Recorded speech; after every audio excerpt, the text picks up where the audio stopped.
Seja bem-vindo, você guerreira de todo o Brasil e de todo mundo. Aqui é o canal Raiz Tricolor, eu sou o Gabriel Amaral e esse daqui é mais um giro de notícias hoje, dia 28 de junho de 2019.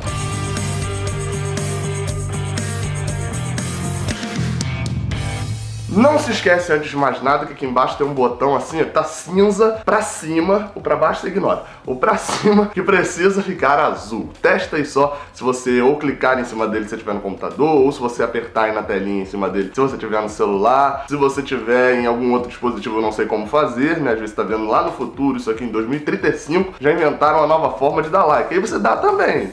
Não deixa de dar só porque eu não citei a sua forma aqui não, beleza? Seguindo. Galera, todo mundo tá sabendo aí já da minha parceria com a Foot Fanatics, a loja com a maior variedade de camisas de clube, de seleção aí da internet brasileira. Site super confiável e você sabe que tem que ir lá comprar pelo link que tá aqui na descrição. E hoje eu trouxe essa camisa aqui, ó. Sempre tô trazendo alguma camisa que eu comprei, etc, lá que não necessariamente é do Fluminense, pra mostrar que eu tenho várias camisas mesmo de outros clubes e que eu sempre comprei bastante. Comprei essa daqui do Esporte Clube Vitória. Eu queria muito ter uma camisa do Vitória, achava legal, enfim, eu gosto de vários clubes, rivais inclusive, eu gosto muito de Bahia e de Vitória, por exemplo. E aí eu queria, só que é meio estranho você comprar uma camisa preta e vermelha, né, e tal, pra andar no Rio não ficaria muito bom. Eu comprei essa de goleiro, como eu sou goleiro, ó, número 1, então vale a pena, eu usei bastante essa camisa aqui mesmo, então valeu bastante a pena, assim, lá tem uma boa variedade de camisas de goleiro. E vale dizer, né, cupomzinho aí de desconto, maroto, você vai lá acima de 199, top 10 FUT, 10% de desconto, e acima de R$ 99,00, top 8 FUT,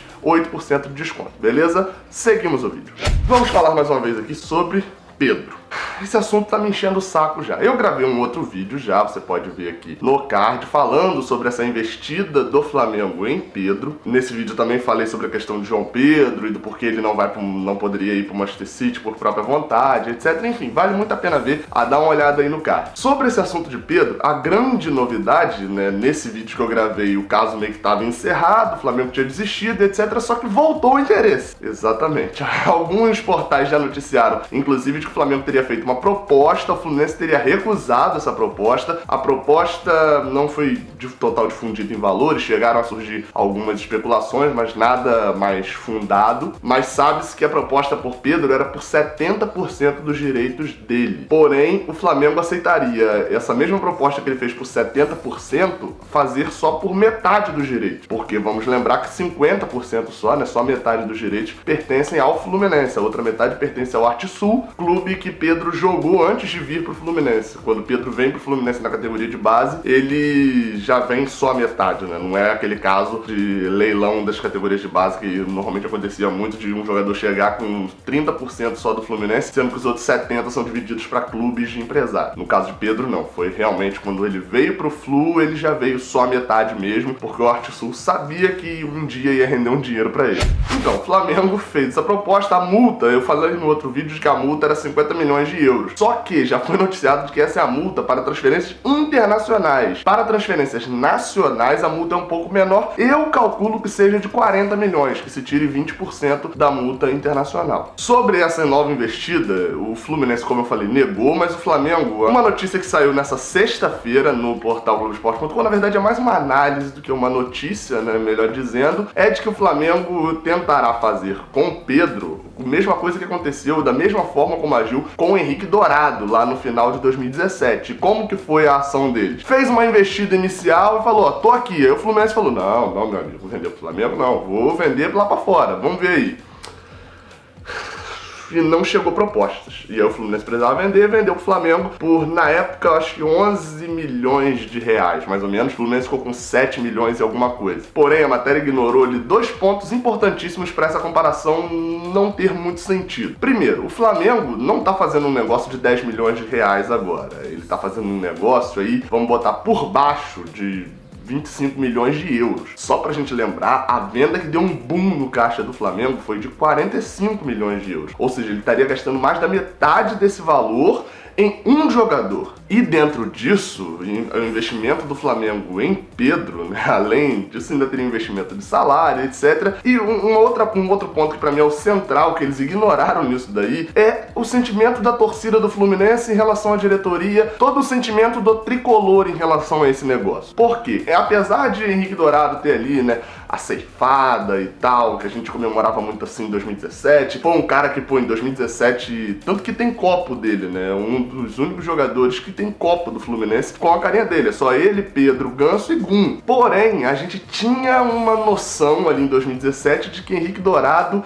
era um cara tipo, pros flamenguistas entenderem aí, né, tipo um Souza Caveirão, que é aquele, ou Hernani Brocador, que é aquele cara que, ele até tem ali uma certa qualidade, etc., mas ele teve o ano da vida dele e a gente precisava vender no final daquele ano, porque a gente não apostava que no ano seguinte ele fosse ter um rendimento exatamente igual ao que ele teve no ano anterior, né, em 2017. Então, quando não chega proposta nenhuma, o Fluminense tem que vender. E esse tem que vender é meio como entregando uma bomba, porque eu lembro que na época a gente riu muito de falar: o Flamengo tá pagando 10 milhões de reais em Henrique Dourado.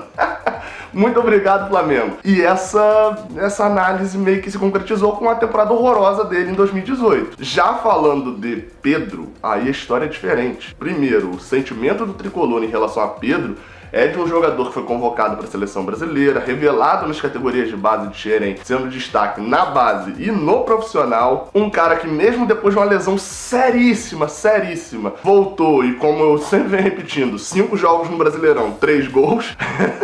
É um desempenho, assim, acima do que qualquer um esperaria para uma lesão como foi a dele, de ligamento e ficando 8 meses sem jogar. E é um jogador que tá no radar de vários e vários clubes da Europa. Eles, é óbvio, estão querendo pagar menos agora, porque é um jogador que voltou de lesão. Mas quantos clubes você já viu que vieram sondar Pedro?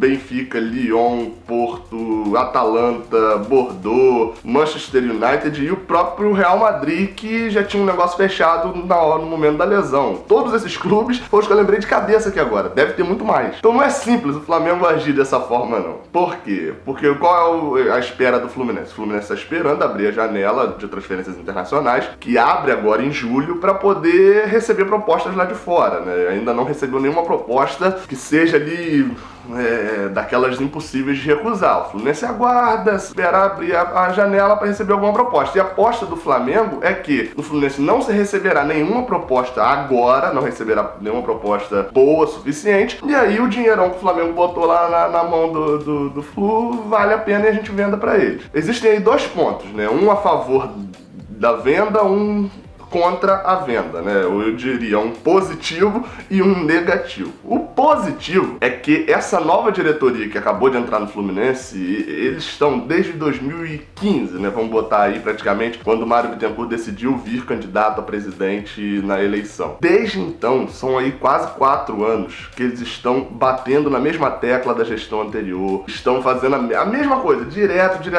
E aí com 17 dias, ou vamos botar 30 dias de mandato, quando eles finalmente chegaram lá, eles estão com essa sinuca de bico, que foi uma sinuca de bico que a gestão anterior teve várias vezes na mão. E agora eles precisam decidir, porque aí vem o lado ruim, que é, os salários estão atrasados, e estão muito atrasados.